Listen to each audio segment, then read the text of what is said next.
Hola, en esta clase lo que vamos a hacer va a ser estudiar el mercado laboral y la medida de desempleo.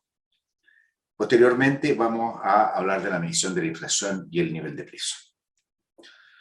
Para comenzar, es importante destacar que hay una íntima conexión entre el nivel de actividad económica y el nivel de empleo. Están muy relacionados. Por lo tanto, una medida alternativa al PIB es la tasa de desempleo, el nivel de empleo, para ver cómo está la actividad económica. Obviamente uno mira un conjunto de indicadores, el PIB, el desempleo, pero las cifras de desempleo tienen algunas características que hacen que hay que ser mucho más cuidadoso en analizarlas. ¿Qué es lo que está pasando? En particular la tasa de desempleo, como espero que les quede claro. La población total se descompone en población que no está en edad de trabajar y la población que está en edad de trabajar.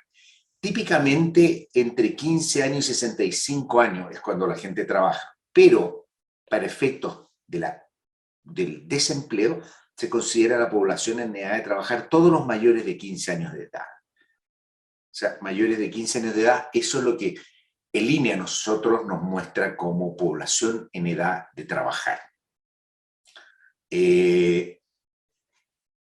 Y la población en edad de trabajar tiene ocupados, desocupados e inactivos. Entonces, esto es lo que nosotros vamos a llamar fuerza de trabajo. La fuerza de trabajo es la gente que quiere trabajar y puede estar trabajando o no trabajando. Pero hay otros inactivos, que cuando llega el encuestador le dice, ¿usted trabaja? No. O sea, primero pregunta, ¿usted ha buscado trabajo? No, no ha buscado trabajo. Y no trabaja, no trabajo. Entonces, esa persona que no trabaja y que no busca trabajo es inactivo. Pasa mucho, por ejemplo, con gente jubilada.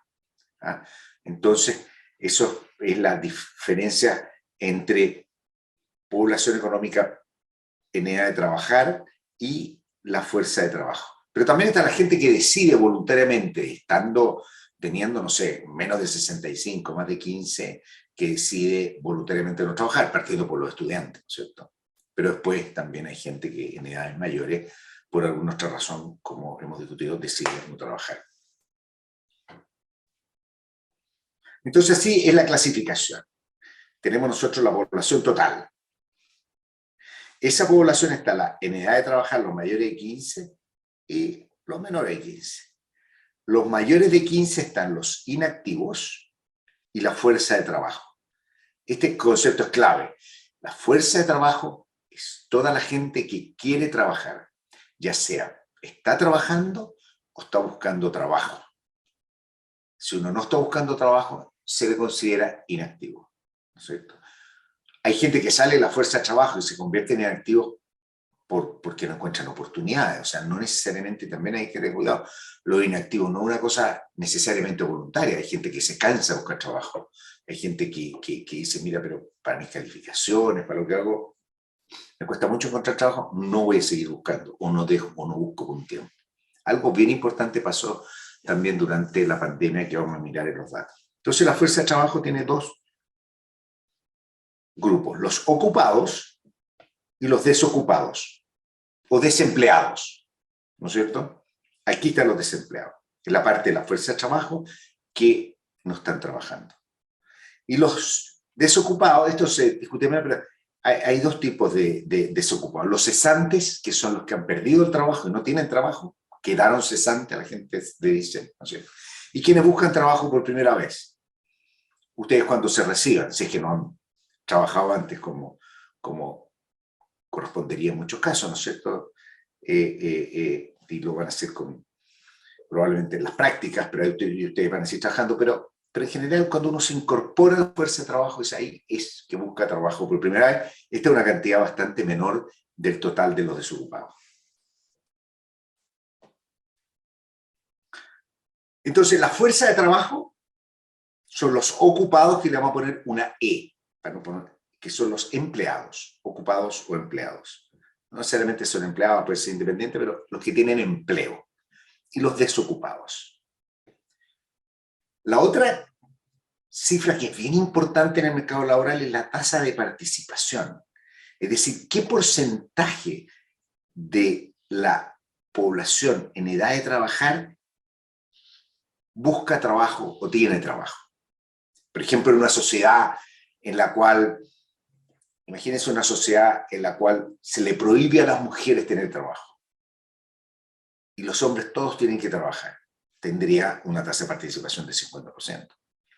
¿No es cierto? Estoy poniendo un ejemplo. Y la mujer tendría una tasa de participación cero, si uno la mira por categoría de mujeres, y los hombres tendrían 100, suponiendo que son 50 y 50. Y la tasa de desempleo, y esto es bien importante, es el número de desempleados como fracción de la fuerza de trabajo. Es decir, mirando en este de acá, es la relación entre los desocupados y la fuerza de trabajo. Y la fuerza de trabajo, como vamos a ver, también es relativamente volátil. Entonces, a veces el desempleo puede ser resultado de que algo pasó con la fuerza de trabajo o más que con los desocupados, y eso lo vamos a ver después en la práctica con los números. Lo importante es entender esto. La desocupación puede cambiar porque cambian los desocupados o porque cambia la fuerza de trabajo. Veamos aquí. Vamos a ver aquí. Nosotros tenemos que la tasa de desempleo, que uno le pone la U por unemployment en inglés, son los desocupados partidos por la fuerza de trabajo. Pero los desocupados, ¿quiénes son los desocupados? Son la fuerza de trabajo menos los ocupados. Fuerza de trabajo menos empleados. Le pusimos nosotros una E, le voy a poner ya una O, pero empleados. Partido por fuerza de trabajo.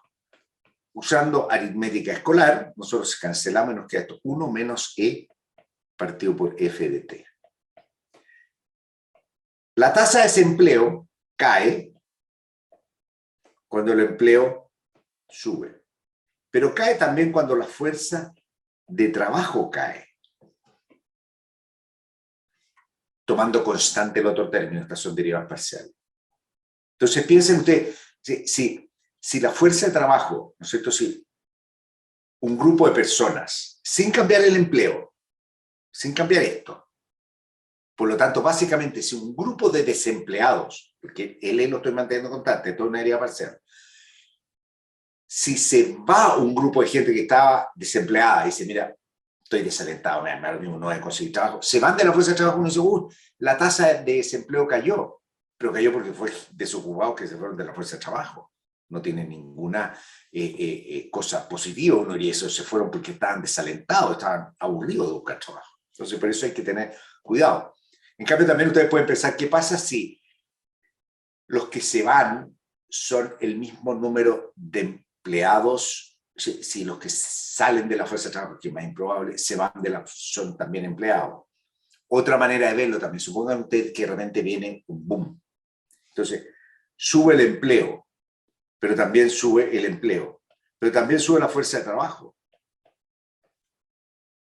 Por lo tanto, el alza de la fuerza de trabajo hace bajar el desempleo. El alza del empleo hace, perdón, el alza del empleo hace bajar la tasa de desempleo, pero el alza de la fuerza de trabajo también hace disminuir cuando sube la fuerza de trabajo, menos y menos, cuando sube la fuerza de trabajo, el desempleo, perdón. Cuando sube el empleo, U cae. Pero cuando sube la fuerza de trabajo, nosotros dijimos cuando sube, U sube. Entonces uno podría tener efectos contradictorios y va a depender, y esto pueden hacer ejercicio numérico, de qué es lo que aumenta más, la fuerza de trabajo o el empleo, considerando que el empleo es una fracción de la fuerza de trabajo. La tasa de participación laboral según género el año 2015, ¿no es cierto? Aquí nosotros tenemos un conjunto de países, Chile el tercero. Chile ha aumentado sus tasas de participación, todavía es más baja que la de los países que tienen más como tasas de participación. La tasa de participación es la total es la línea más oscura. Entonces la primera es la línea más oscura. Tenemos tasa de participación alta en Colombia, tenemos tasa de participación alta en Nueva Zelanda, tenemos en Perú alta tasa. En Chile no tan alta la tasa, pero parte de eso también hay diferenciales bastante grandes en la participación femenina, que además es menor, ¿no es cierto? La participación femenina en Chile en 2015 era 48,7, bastante menor que muchos países, la mayoría de los países que están en esta muestra.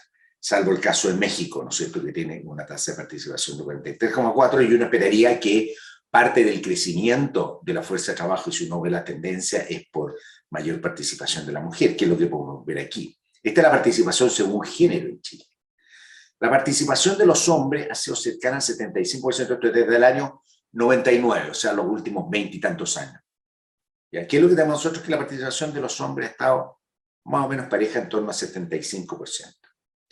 La tasa ha subido, la tasa de participación, aquí hay estacionalidades, pero ha subido 3, 4 puntos, ¿no es cierto?, entre 60 a niveles de 65, y eso es explicado fundamentalmente porque las mujeres que estaban con tasas cercanas al 45, hoy día están con tasas entre 50 y 55. Estamos hablando de 7, 8 puntos, si es la mitad estaríamos que esta tendencia son 4 puntos, ¿no?, lo que está pasando.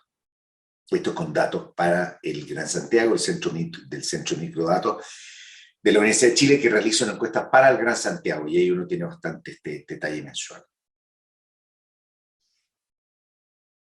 Los datos de desempleo en Chile, como les dije, yo ya sé las cifras oficiales de desempleo son reportadas por el INE, el Instituto Nacional de Estadística, y el INE define como ocupados a las personas en edad de trabajar que durante la semana de referencia, porque ellos cuando hacen la encuesta fijan una semana de referencia, trabajaron al menos 1 hora recibiendo pago en dinero o en especie, ¿no es cierto?, un beneficio de empleado, empleador o por cuenta propia.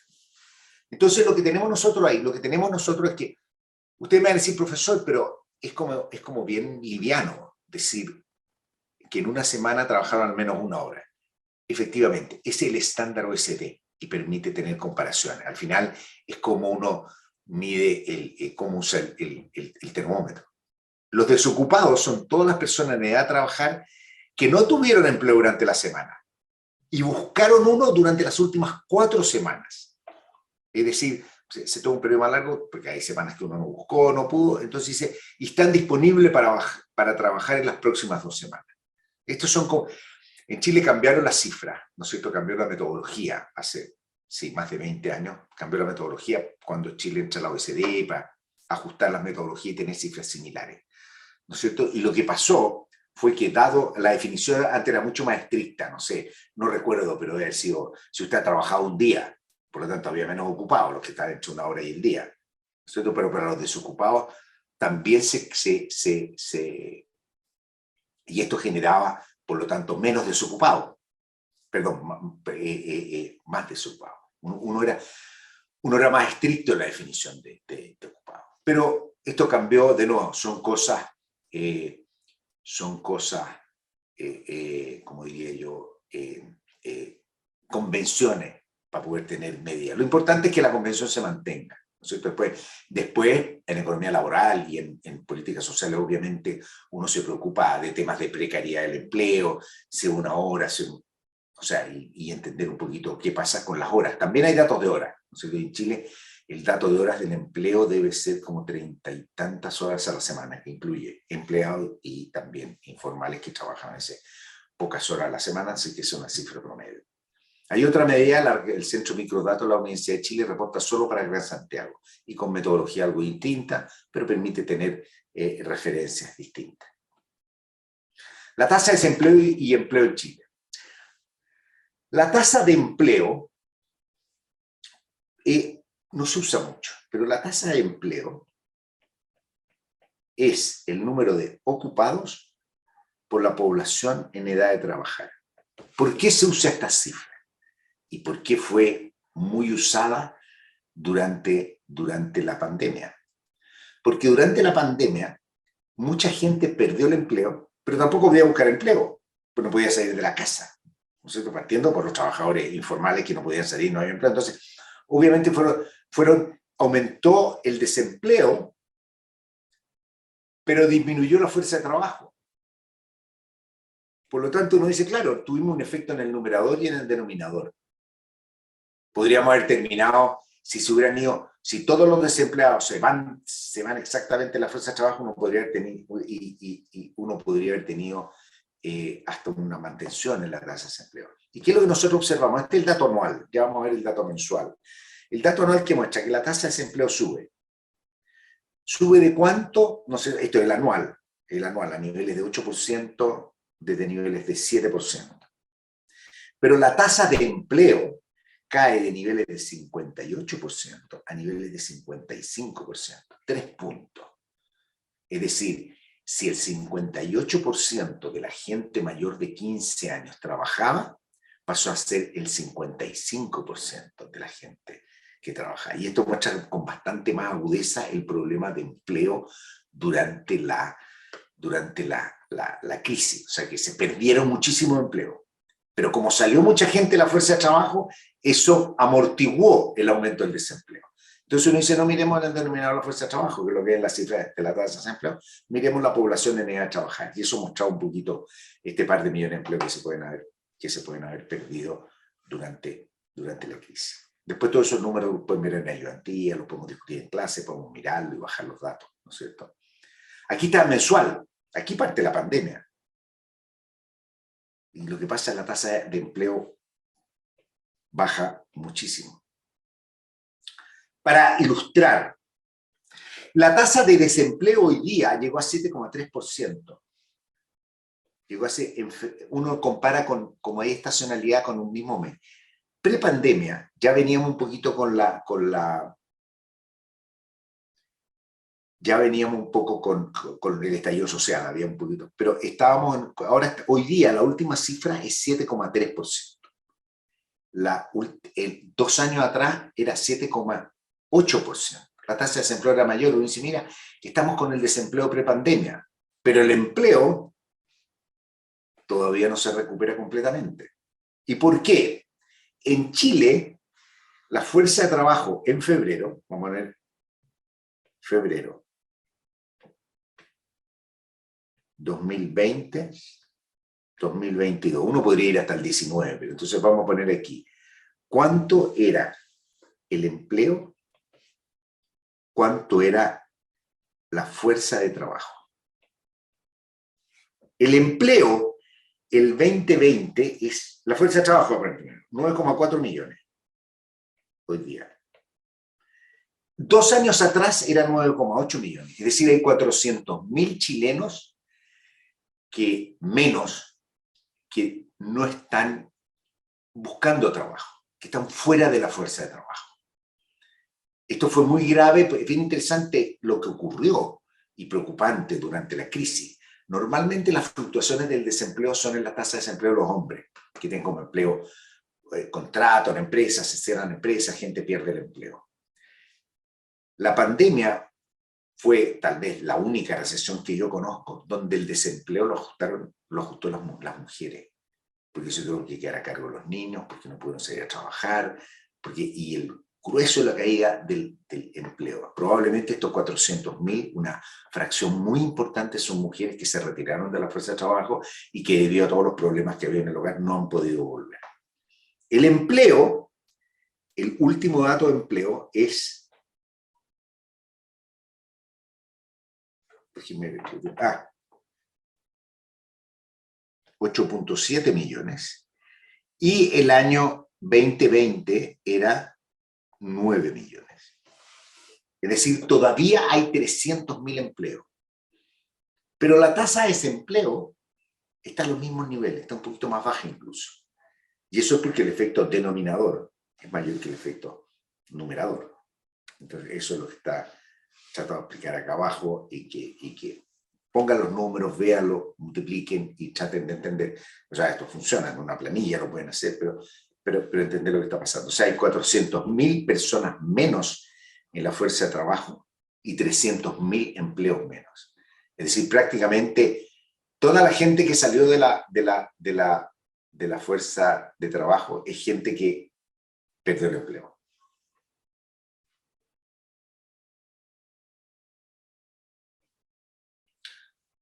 Hablemos ahora de inflación y precios, cómo se mide.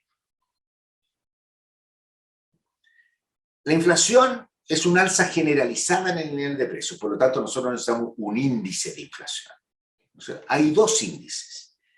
El más importante, está aquí, segundo, el más importante es el índice de precio al consumidor. Es el que normalmente se anuncia todos los meses en el INE. En muchos otros países hay un indicador alternativo que uno puede tener para tratar de entender le voy a decir, en Chile se usa poco, uno lo puede, no, están los datos disponibles, se usa poco, en Estados Unidos se usa bastante y le voy a aumentar para tener muy buenas cuentas nacionales. El deflactor del PIB, que yo les expliqué, es un deflactor implícito. Entonces lo que vamos a hacer ahora es que vamos a ver con un poquito más detalle estos indicadores. El deflactor del PIB, vamos a partir por el deflactor del PIB. Yo les dije, el PIB nominal lo calculamos como I, y el PIB real es I, pero nosotros sabemos que el PIB nominal es igual al PIB real por los precios, la cantidad por los precios. Por lo tanto, hay un deflactor implícito. Y ese deflactor implícito es, ¿qué es lo que tenemos aquí en el numerador? En el numerador tenemos el PIB nominal, es decir, la suma de todo el valor de producción de bienes y servicios finales, y con todas esas cosas, pero ahí está eso, ¿vamos? Entonces, en los precios en T y la cantidad en T. Y en el denominador tenemos el PIB medido a un año base. En la práctica yo dije que esto es encadenado, pero sale mucho más fácil porque las implicancias y las interpretaciones son las mismas, pero es más fácil verlo con un índice de precio constante y no con esto encadenado que también genera un índice de precio, pero un poquito más complicado la álgebra y mostrar la intuición. ¿Qué es lo que tenemos nosotros aquí abajo? ¿Qué tenemos nosotros aquí abajo? Tenemos, como yo le había mostrado, el PIB nominal, ¿no es cierto? Tenemos la cifra del PIB nominal, la línea azul. La línea roja, el PIB real, obviamente el PIB real es más plano porque el PIB nominal tiene dos cosas, inflación y cantidad.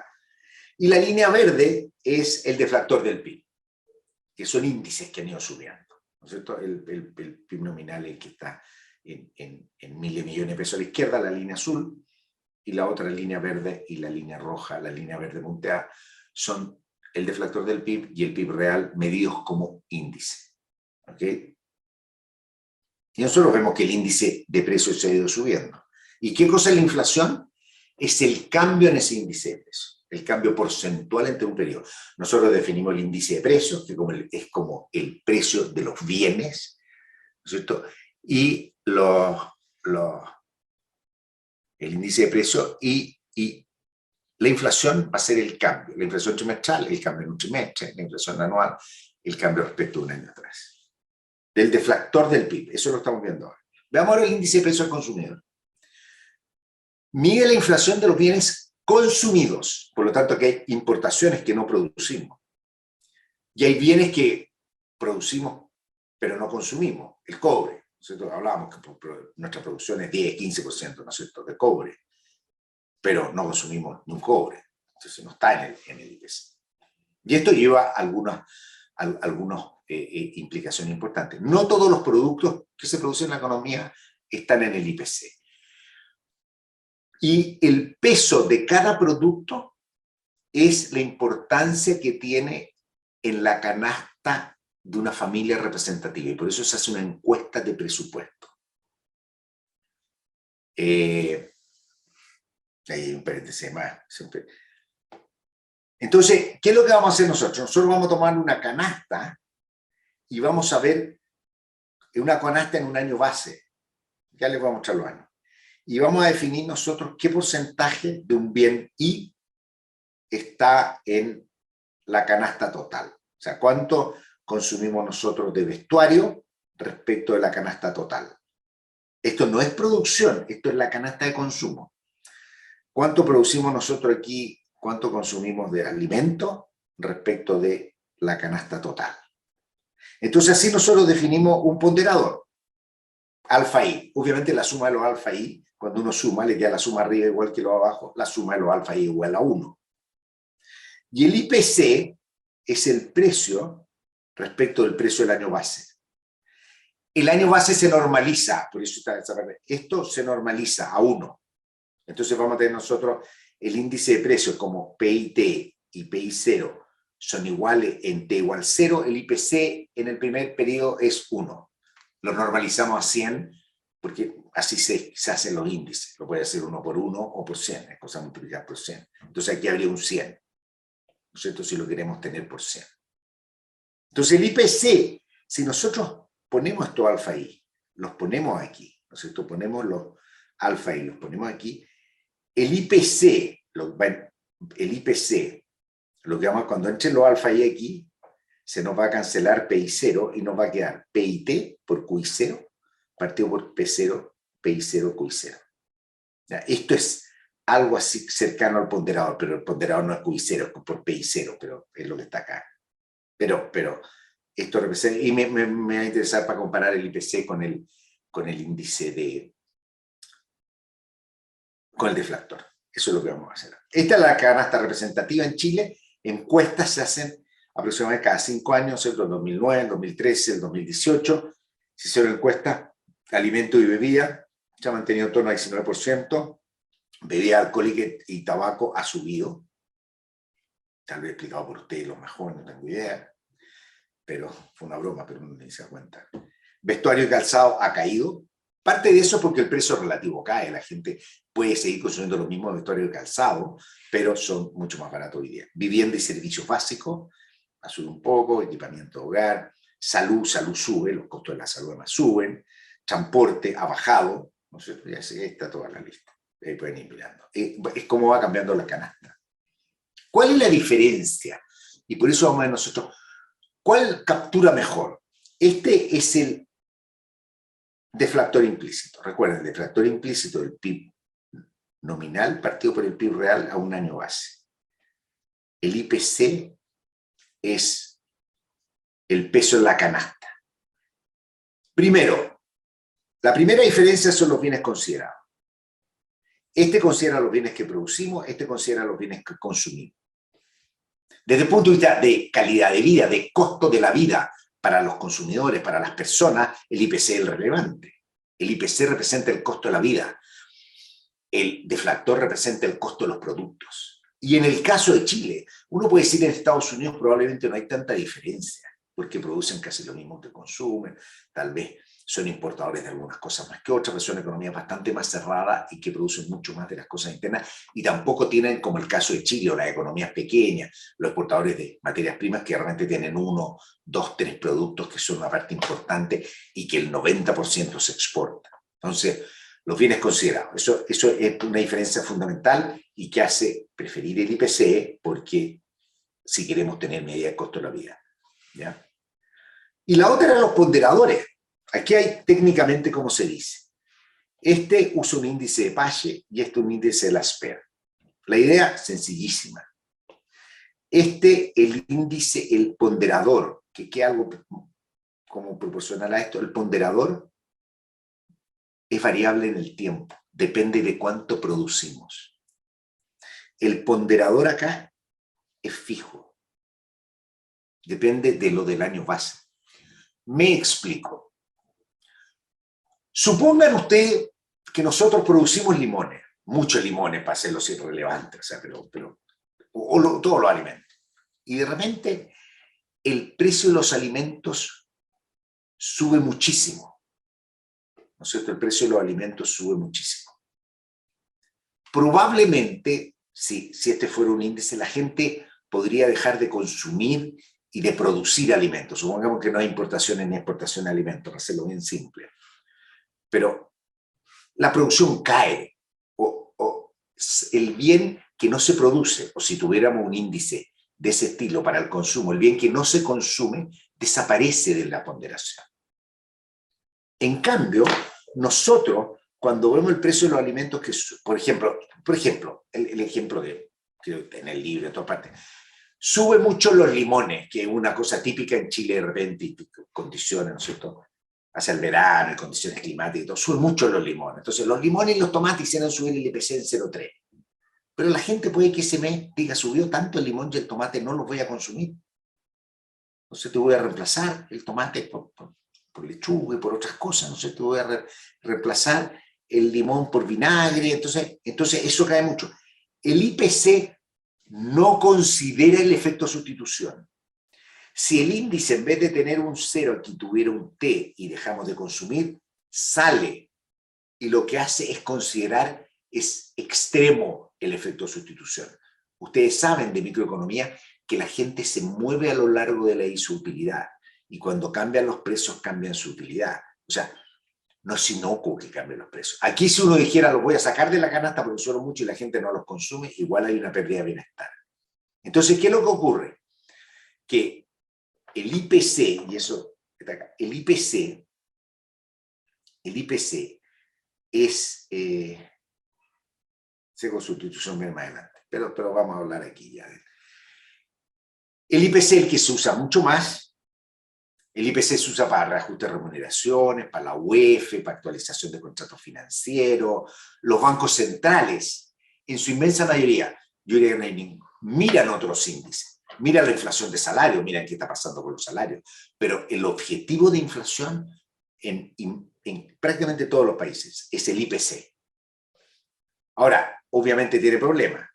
Y los problemas son este sesgo de sustitución que yo les mencionaba, ¿no es cierto? Y tiene otro problema técnico. ¿Qué pasa cuando entran y salen bienes? En Chile hace un tiempo hubo una discusión de cómo se estaban incorporando el vestuario, ¿no es cierto? Y los cambios de calidad. O un computador no es lo mismo hoy día que hace 20 años atrás. Entonces, ¿cómo uno encuentra lo que llaman precios hedónicos? Un precio asociado a la unidad de calidad del bien. Eso es lo que a uno le gustaría tener. El sesgo de, como expliqué aquí, lo que expliqué antes está aquí. El sesgo de sustitución es importante, pero el IPC no lo considera. Es decir, cuando suben mucho los tomates y los limones, sube mucho o sube la inflación, aunque la gente deja de consumirlo. Al dejar de consumirlo, si lo sacáramos, diríamos hay cero inflación. Al dejarlo rígido, tenemos un punto de inflación. La verdad está en el medio. Hay un costo de bienestar, no es que sea cero que suban los limones, pero no todo es mayor consumo, y no es que la gente esté gastando más porque sustituye. Y precisamente el problema de los IPC es que tienen cierto sesgo de sustitución. De otra manera, el alza del costo de la vida efectiva, cuando la inflación es 0,5, eso se ha estimado más o menos que el sesgo de sustitución en países que lo han estimado, cuando es 0,5, el costo de la vida es cero, porque el IPC está midiendo con un poquito de sesgo, que es el sesgo de sustitución. Y el índice verdadero, como se indica aquí, está entre medio. Y que tiene que ver con el índice verdadero, está más cercano al índice de los precios encadenados. Y hay un montón de discusiones técnicas, estadísticas, como me que no vamos a entrar.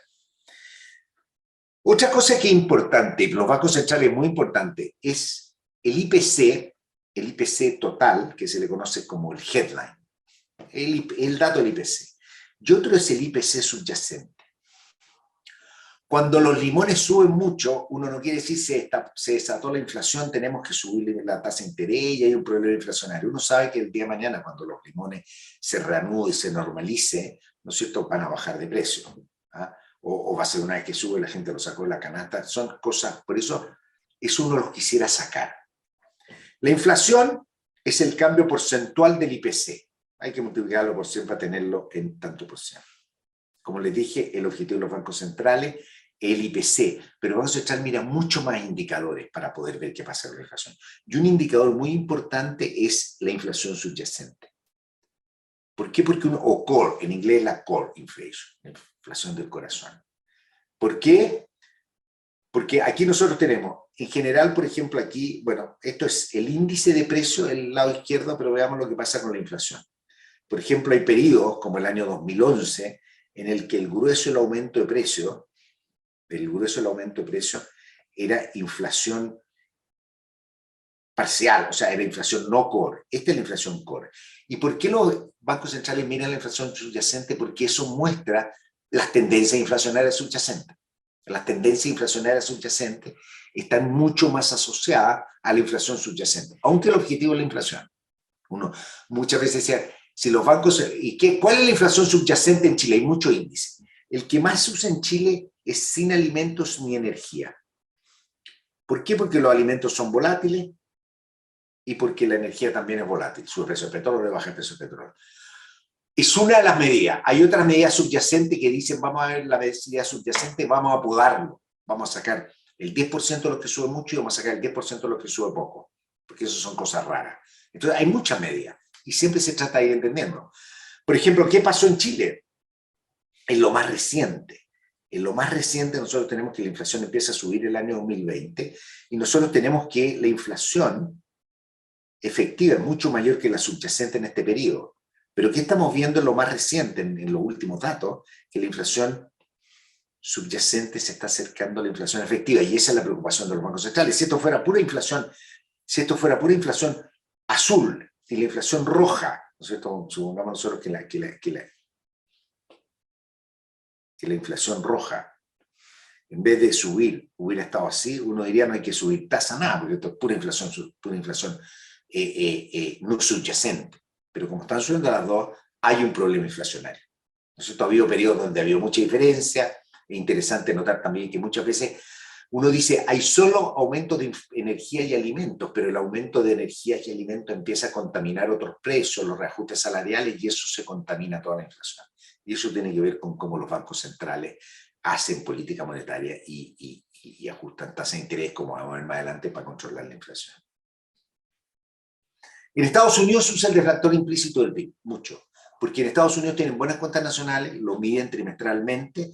Entonces, en caso de Chile, el deflactor del PIB es malo, que tiene cobre. Entonces, lo que ellos van es mirar el deflactor implícito del consumo.